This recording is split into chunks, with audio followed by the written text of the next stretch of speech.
दोस्तों, आज की इस पोस्ट के माध्यम से हम आपको कुछ ऐसे तरीके बताएंगे जिनसे आप धोखा खाने से खुद को बचा सकते हैं। भावनात्मक रूप से कमजोर आदमी का लोग हमेशा फायदा उठाते रहते हैं। जो भी इंसान नर्म दिल का होता है, यानी कि भावनात्मक रूप से करुणान होता है, वह अपनी करुणा बस दूसरों की सहायता तो कर देता है, लेकिन बदले में उसे हमेशा धोखा ही मिलता है। तो क्या एक इंसान को भावनात्मक नहीं होना चाहिए? क्या उसे दूसरों पर भरोसा नहीं करना चाहिए? दूसरों की सहायता नहीं करनी चाहिए? क्या करुणावान और संवेदनशील होना गुनाह है? कोई गलती है? कोई संवेदनशील आदमी दिल का बहुत अच्छा होता है। नमस्कार दोस्तों, inspired VS Buddha YouTube channel में आपका स्वागत है। आइए जानते हैं इस कहानी के माध्यम से। उससे पहले अगर आप भी भगवान बुद्ध को दिल से मानते हैं और उनके सच्चे भक्त हैं, तो कहानी को पूरा सुने और कमेंट बॉक्स में नमो बुद्धाय अवश्य लिखें। एक बार एक युवक जंगल के वृक्ष पर मुक्के मार रहा था। वह बहुत जोर जोर से मुक्के मार रहा था। वह अपने मन का गुस्सा निकालने की कोशिश कर रहा था। शायद उसको किसी ने धोखा दिया था या फिर उसके साथ बहुत बुरा हुआ था, जिससे वह बहुत ज्यादा परेशान था। उसे कहीं भी शांति नहीं मिल रही थी। वह लगातार उस वृक्ष पर मुक्का मार रहा था, जिससे उसकी उंगलियां लहूलुहान हो चुकी थीं। उसी जंगल में एक शीतल पानी का झरना था। वहां पर एक बौद्ध भिक्षु रोज संध्या के समय स्नान करने आया करते थे। यह उनका नित्य का नियम था। आज जब वह इस रास्ते से स्नान करने के लिए उस जंगल में आए, तो उन्होंने देखा कि युवक जोर जोर से चीख रहा था और रो रहा था और लगातार उस वृक्ष पर मुक्के मारे जा रहा था। उस युवक के आसपास कोई मौजूद नहीं था। इससे उस भिक्षु को उस युवक की चिंता होने लगी। उसने सोचा कि अगर मैं इसे ऐसे ही अनदेखा करके चला जाऊं, तो कहीं यह आत्महत्या ना कर ले।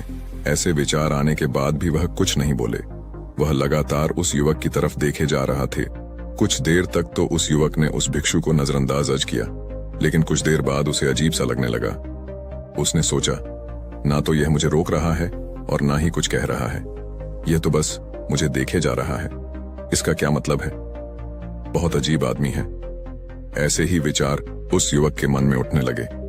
जब कुछ देर बाद भी वह भिक्षु कुछ नहीं बोला, तो युवक ने अचानक से उस भिक्षु से पूछा कि महाशय, आप अपने रास्ते क्यों नहीं चले जाते? आपको क्या मतलब?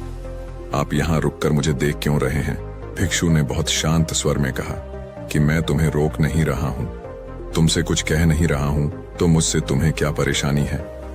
मेरी तरह ही यह वृक्ष, पौधे और पक्षी, यह सब तुम्हें तो देख ही रहे हैं। जब इनसे तुम्हें कोई परेशानी नहीं है, तो मुझसे क्यों परेशानी है?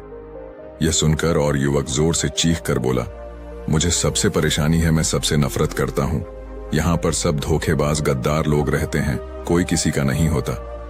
इस दुनिया में इस तरह बोलते बोलते वह फूट फूट कर रोने लगा और रोए जा रहा था और भिक्षु उसे देखे जा रहा था। वह भिक्षु उसे चुप कराने की कोशिश भी नहीं कर रहा था। यह बात तो उस युवक को और ज्यादा अजीब लगी। अब रोना बंद करके उस युवक ने सीधे होकर उस भिक्षु से कहा, आप बहुत अजीब आदमी हैं। आपके सामने कोई इंसान रो रहा और आप उसे चुप भी नहीं करा सकते। आपके मन में बिल्कुल भी संवेदना नहीं है। बहुत अजीब और कठोर हृदय वाले साधु हैं। आपको अपने साधु होने पर खेद होना चाहिए। और ऐसे ही न जाने क्या क्या जली कटी बातें वह युवक उस भिक्षु को सुनाने लगा। कुछ देर बाद जब युवक का गुस्सा निकल चुका, तब भिक्षु ने बहुत ही शांत स्वर में कहा कि आज मैं तुम्हें कंधा दे सकता हूँ, तुम्हारे आंसू भी पहुंच सकता हूँ, लेकिन इससे तुम्हारी समस्या का समाधान नहीं होगा। कुछ देर के लिए तुम्हारा मन शांत हो जाएगा। उसके बाद फिर वही जिंदगी, वही लोग जो तुम्हें आज कंधा देने के लिए भी तुम्हारे पास नहीं है। फिर से तुम उसी जिंदगी में लौट जाओगे। कोई तुम्हें धोखा देगा, कोई तुम्हारा फायदा उठाए और तुम अपने मन को ऐसे ही तकलीफ पहुंचाते रहोगे। तो आंसू पोंछने की बजाय तुम्हें मुझसे कुछ ज्ञान की बातें जान लेना चाहिए, जिससे तुम्हें जीवन में कोई भी धोखा ना दे सके, तुम्हारी अच्छाई का कोई भी फायदा ना उठा सके। याद रखना, आंसू पोंछने वाले तो तुम्हें बहुत मिल जाएंगे, लेकिन ध्यान और सही समझ देने वाला कभी कभी कोई इंसान मिलता है। भिक्षु ने उसे बताया कि मैं पास ही के झरने में स्नान करने के लिए जा रहा हूँ। बहुत ही शीतल पानी है वहां का। अगर तुम चाहो तो तुम भी मेरे साथ जा सकते हो। यहाँ पर अकेले परेशान होने से अच्छा है कि तुम झरने के शीतल पानी में स्नान करो, जिससे तुम्हारा दिमाग, मन, मस्तिष्क और तुम्हारा शरीर सब कुछ पवित्र हो जाएगा। यह सुनकर वह युवक उस भिक्षु के पीछे पीछे हो लिया। जंगल के बीचों बीच रास्ता झरने की तरफ जाता था। जंगल में सन्नाटा छाया हुआ था। उनके पैरों तले सूखे पत्तों की चरमरा की आवाज पूरे जंगल में गूंज रही थी। आज पूर्णिमा की रात थी और आसमान में चांद अपनी उजली रोशनी उस जंगल में फेंक रहा था। उस रोशनी में दोनों उस झरने की तरफ चले जा रहे थे। रास्ते में चलते चलते उस युवक ने उस भिक्षु से कहा कि महात्मा, आपकी जिंदगी मस्त है, आपको किसी चीज की कोई परेशानी नहीं है। आपको पता है कि दुनिया में कैसे कैसे लोग रहते हैं, कितने धोखेबाज, कितने मक्कार, और सबसे महत्वपूर्ण बात, अपने लोग ही धोखा देते हैं जिनसे हम प्रेम करते हैं, जिनको हम अपना मानते हैं।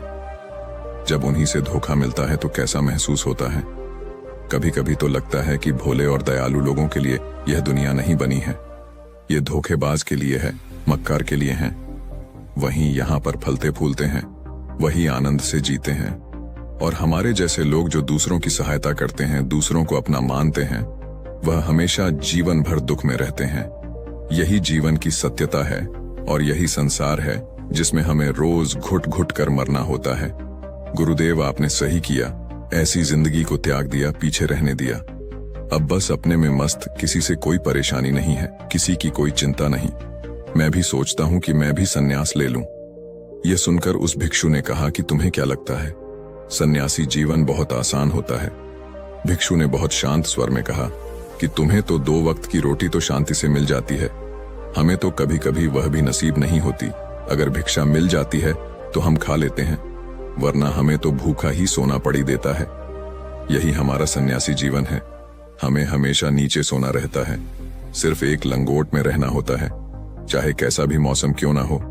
तो ये सब तुम्हें आसान लगता है, तो तुम भी सन्यासी बन जाओ। युवक ने कहा कि आप कहते तो ठीक ही है, संघर्ष तो दोनों तरफ है, सांसारिक जीवन में भी और सन्यासी जीवन में भी। वैसे सांसारिक जीवन भी अच्छा है, लेकिन तब तक जब तक घर परिवार में सुख शांति बनी रहे, धोखा ना मिले, हमारे लोग हमारा फायदा ना उठाएं, हमसे झूठ ना बोलें, हमें धोखा ना दे, तब तो जीवन जीने का आनंद होता, वरना जीवन नर्क हो जाता है। भिक्षु ने कहा, सन्यास अपने मन से लिया जाता है। जब हमारा मन कहता है कि हमें सन्यास के मार्ग पर सफलता हासिल करनी है, आगे जाना है, तो ही सन्यासी जीवन सफल हो पाता है। लेकिन तुम अपने घर से परेशान होकर, दूसरे लोगों से परेशान होकर सन्यासी बनना चाहते हो तो तुम्हारा सन्यासी जीवन भी कभी सफल नहीं होगा। इससे अच्छा तो तुम सांसारिक जीवन में अगर कुछ तरीके, कुछ नियम अपना हो, तो दूसरे लोग तुम्हें धोखा नहीं दे पाएंगे। सबसे पहले तो यह समझो कि धोखा उन्हें ही मिलता है जो भावनात्मक रूप से कमजोर होते हैं, जिनका दिल जल्दी पिघल जाता है, जो दूसरों को दुख में नहीं देख पाते। ऐसे लोगों के साथ धोखे होने की संभावना ज्यादा होती है, क्योंकि कोई भी आदमी अपनी परेशानी बताकर, अपने आप को दुख में बताकर तुम्हारा फायदा उठा सकता है। क्या पता वह झूठ बोल रहा हो, वह दुखी होने का अभिनय कर रहा हो, लेकिन आपको तो सच ही लगेगा और उसके कुछ समय बाद आपको पता चलता है कि आपके साथ धोखा हो गया। उसके बाद आपका मन अंदर से टूट जाता है। इसीलिए सबसे पहली बात ध्यान रखना कि किसी भी व्यक्ति को यह एहसास मत होने दो कि तुम भावनात्मक रूप से कमजोर हो, अंदर से तुम्हारा दिल नरम है। अगर उन्हें यह कमजोरी आपकी पता चल गई तो वह कोई ना कोई जाल रचकर आपका फायदा उठाने की जरूर कोशिश करेंगे। चाहे आप अंदर से संवेदनशील हो, दूसरों की मदद करने वाले हो, लेकिन किसी को एहसास मत होने दो।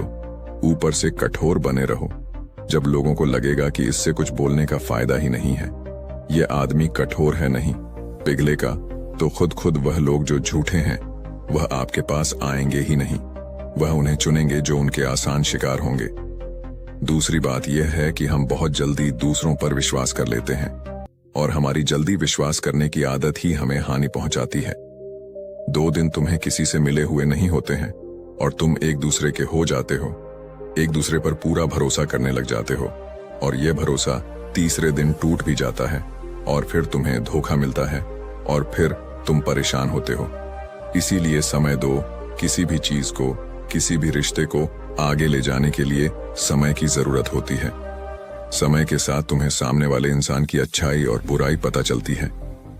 तब तुम्हें पूर्ण रूप से पता चलता है कि इंसान वास्तव में कैसा है, अच्छा है या बुरा है, और वह कुछ समय देने के बाद ही होता है।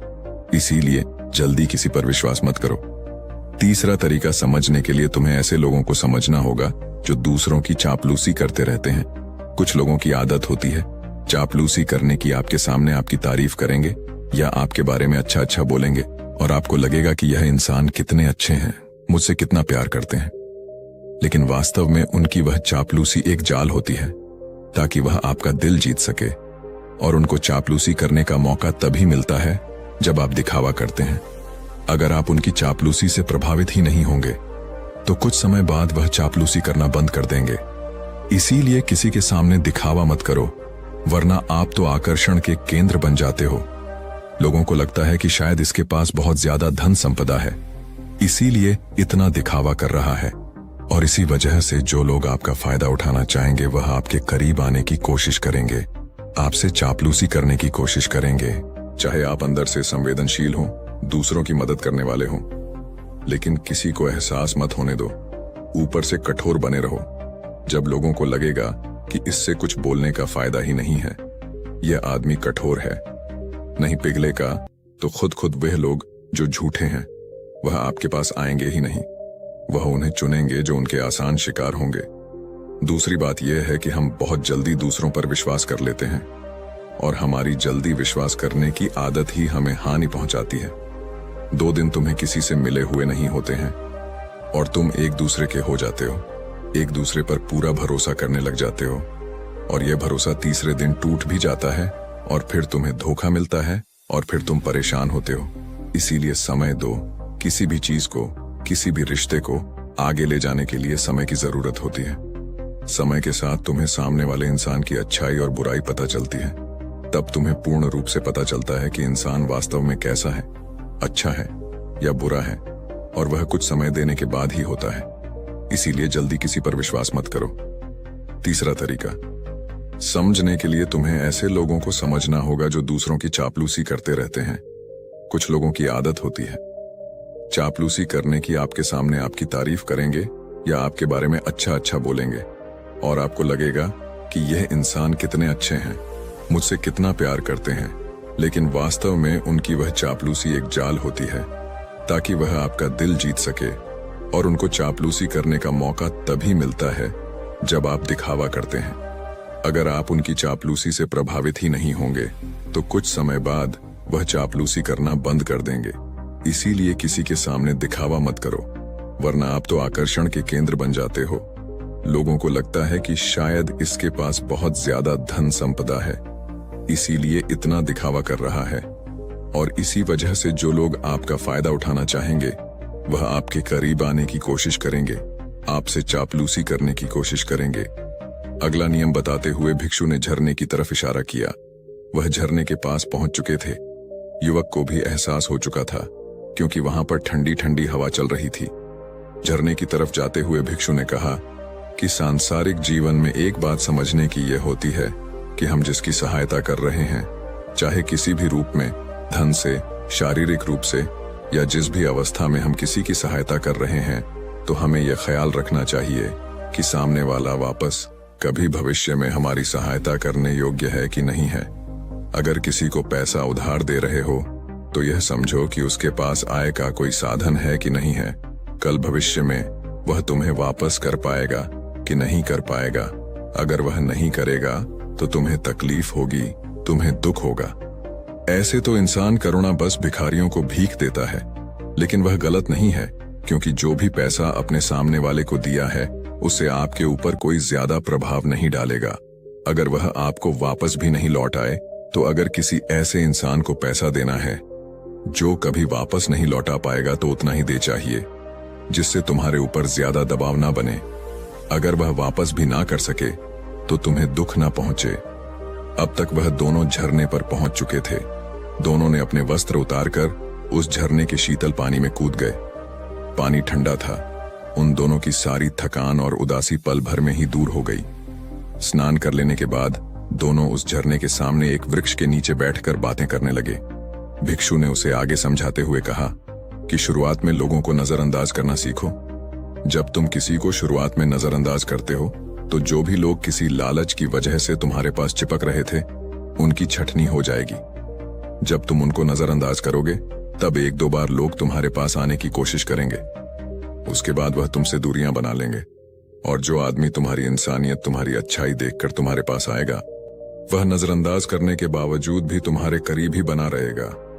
और यही तो एक सच्चे इंसान की पहचान होती है।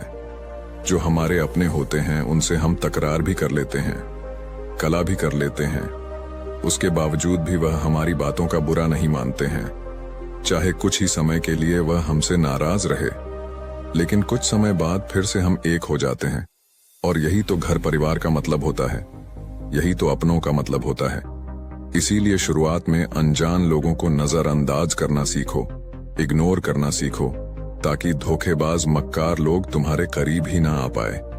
अपने इस वार्तालाप को खत्म करते हुए भिक्षु ने अपनी आखिरी और पांचवी बात बताते हुए कहा कि यह आखिरी सीख सबसे ज्यादा महत्वपूर्ण है। सब कुछ होने बाद भी तुम्हें धोखे मिल सकते हैं, लेकिन तुम अगर अपने आंख और कान और अपना दिमाग खोलकर रखते हो, अगर तुम होश में रहोगे, ध्यान करोगे, तो तुम्हें इंसान की आंखें देखते ही समझ में आ जाएगा कि उसे तुमसे क्या चाहिए। तुम उसकी इच्छा और उसका स्वभाव उसकी आंखों में ही देख सकते हो। लोगों की आंखों में, उनकी वाणी में, उनके स्वभाव में उनका सब कुछ दिखाई देता है। बस हम ही अपनी आंखें मूंह कर रहते हैं। दूसरे लोगों से जानो, उसके रिश्तेदारों से जानो, उसके परिवार वालों से जानो कि वह इंसान कैसा है, दूसरों के साथ उसका व्यवहार कैसा है। उसकी जांच करो, तब किसी पर विश्वास करो। ऐसे ही किसी पर विश्वास मत कर लेना। अगर तुम किसी के साथ लंबे समय तक भरोसा करना चाहते हो, किसी के साथ कोई संबंध बनाना चाहते हो और कोई दोस्ती करना चाहते हो या किसी की मदद करना चाहते हो, तो इन सभी परिस्थितियों के बारे में तुम्हें जरूर पता होना चाहिए कि दूसरे लोग उस इंसान के बारे में क्या सोच रखते हैं। इसके बाद तुम जीवन में कभी भी धोखा नहीं खाओगे और तुम्हें कभी भी धोखे की वजह से पछताना नहीं होगा। इसी तरह की बातें करते हुए भिक्षु और वह युवक दोनों जंगल से बाहर आ गए और अपने अपने घर को चले गए। दोस्तों, इसी तरह और भी मोटिवेशनल पोस्ट देखने के लिए आप हमारे चैनल को लाइक करें, शेयर करें और बेल नोटिफिकेशन को ऑल पर सेलेक्ट जरूर करें। धन्यवाद।